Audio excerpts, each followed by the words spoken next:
All right, we're ready to start. Coach Bobo will make an opening statement, then we'll open up for questions. Go ahead, Coach. Okay, hats off to Georgia.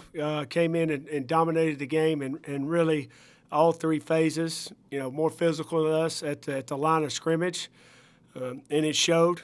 Too many lost yardage plays offensively to get us behind the chains, and didn't have enough explosive plays offensively. Defensively, obviously, number one thing is we couldn't stop the run. Inability to get off the field on third down. Just a long night. Okay, and hats off to them. We got one more week against Kentucky, and just challenge the guys that another opportunity to go fight, and we're going to find out who wants to fight. If you want to fight, they'll be on the plane going to Lexington. Questions? Go to Ben Briner with the first one.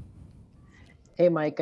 On the topic of fight, just how much fight did you see from both Luke and Kevin in the way that they kind of approached and played today? Well, it was good to see Luke Doty. It was. I mean, I'm looking at his numbers, and completed a high percentage. Obviously, the 2 turnovers are not good, but sometimes you're gonna make mistakes as a young player. But his competition and the way he competes and the way he fights is something that can be built around. Just finished talking in there, and Luke's the one that grabbed them together and broke it down, which was good to see. Taking ownership. Of his play in this team, and that's what this team needs is leadership, and for a freshman to step up and be vocal was good to see. Kevin Harris, it was tough. 53 yards that he gained. I know he caught 4 catches for 30 yards. Wish we could have gave him a little bit more space, but that's a tough defense. It's tough to run against.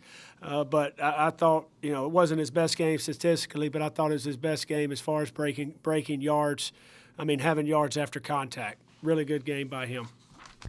David Cloninger. Hey, Mike, how was Ernest Jones? I saw he didn't play the second half there. Yeah, I think he got banged up on maybe the second drive of the game. Tried to go the rest of the first half, was in and out, and they ruled him out and told me he was out. So I'm not sure how serious the injury is. Colin Taylor. Yeah, Mike, just kind of sticking with that a little bit. Just how hard is it to execute a defensive game plan when you have so many guys out? Then obviously you lose Ernest the second one. Well, obviously it's tough. There's a lot of guys that are out. We knew out coming into this game. We lost JJ on Friday, going into Friday's practice.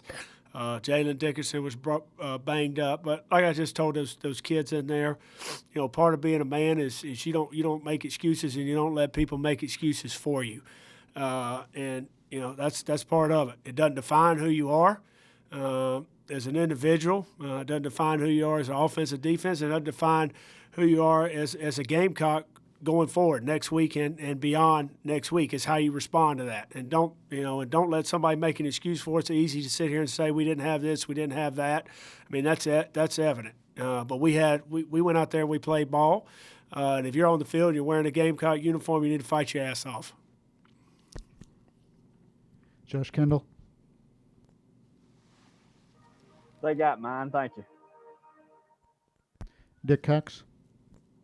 Mike, can you talk about the character of your team? You're down 45-10. You got the ball on your own 2 of just fighting and putting together a 98-yard drive there in the fourth quarter. Well, I've been proud, of these guys.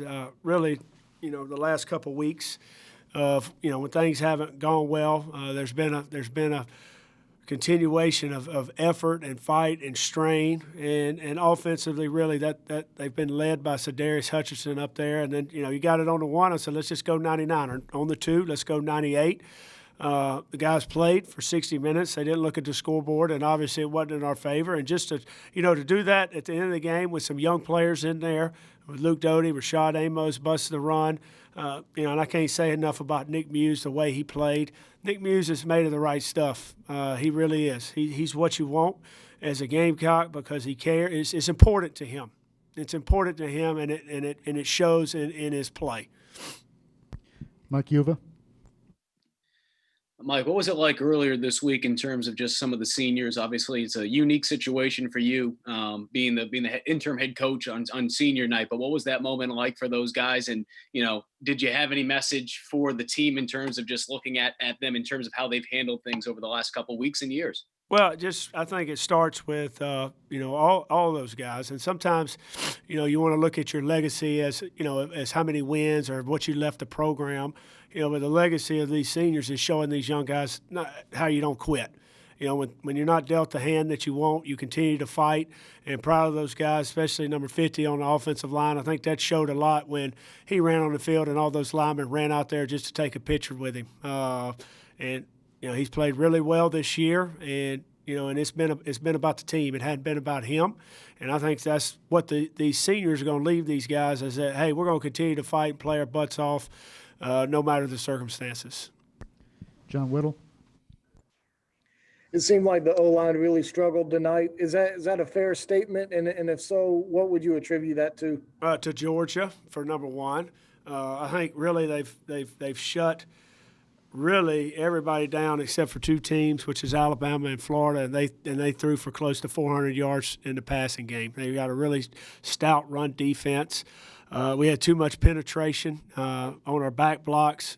Too much penetration inside, and we couldn't get on the edge a couple times. So, I mean, they've got a good front. They're athletic. They've got size. I know they had some guys down too, but, they could run. And when we did get on the corner, their speed from their linebackers showed on some of our outside plays. More success was running, inside when we were able to crease them. But talented front with speed. Ben Briner. Hey, Mike. I saw kind of right at the end, right after the game ended, you grabbed Luke and kind of gave him a few words. I guess could you share maybe kind of what you said to him and what kind of your message was to him after today? Well, I said proud of the way you fought.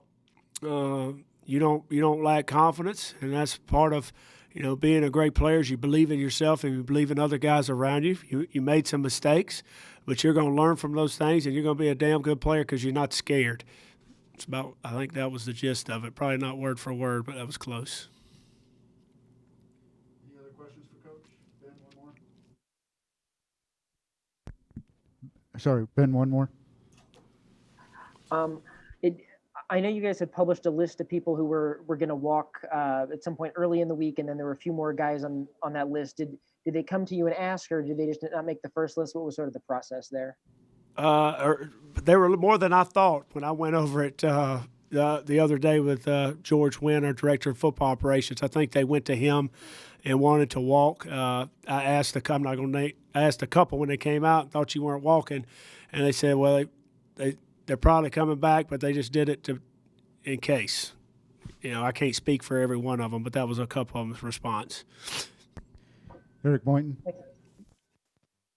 Yeah, Coach, when you've already got a number of players out or down, and all of a sudden right before the game, you have a number of other key players scratched, what do you kind of say to your team to really kind of keep their heads in the game, not let them get too down when they know they're going to have to move forward without a lot of very good teammates? Well, it's you kind of relate it to things aren't going to go the way you want, for the rest of your life. You think things we always see that there's this, this perfect life when you look on social media, these perfect programs where everything we think happens, the way, where everything's great, but it's not. Everybody's got issues. Everybody's dealing with problems. It's how you respond to those things and how you stand up. And part of being a man is standing up and going to work. And providing, for your family and doing the right things. And that's been my message. That's been our coaches' messages. I think our coaches have done a great job of not flinching, of coaching who's out there. We had a number of guys that hadn't taken a snap tonight that played. They coached their tails off. They got them ready to play, and those kids are going to be better for it. Because one, they went through this, one, they had to play, and I think they responded the right way. And, I think you learn more when you get your butt kicked than you do sometimes in success, and we're still playing a game of football. Our Reverend Jackson in the devotion the other day, talked about sometimes, happiness is based off what happens, but we got to look at the pure joy of being alive and being able to play the game. It's not just our circumstances, it's what we get to do. So that's kind of been our message. It's not the way we envision it, and it's never going to be the way you envision it. Every player that's ever went to school, it doesn't happen the way they thought it was going to happen when they got recruited.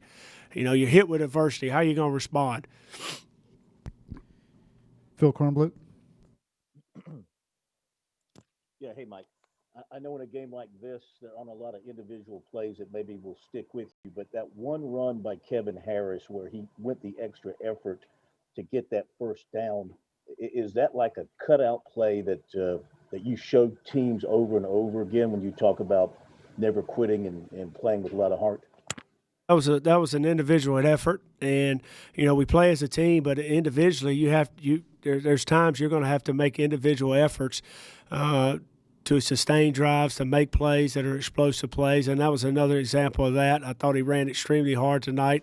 It's 4th and 1. We're on our side of the field. We basically get stuffed at the point of attack, and coaches on their headphones are like, "Oh," but Kevin didn't give up. He continued to fight and got a first down. And I was proud of those guys all night offensively, the way they fought. Even defensively, we get, turnovers and then a punt return, and, they bowed their neck enough to hold them to a field goal. I know the penalty helped, but just fight. And Kevin's a great example of that. We've got great individual effort at times of playing hard, and examples that you'll be able to show the team.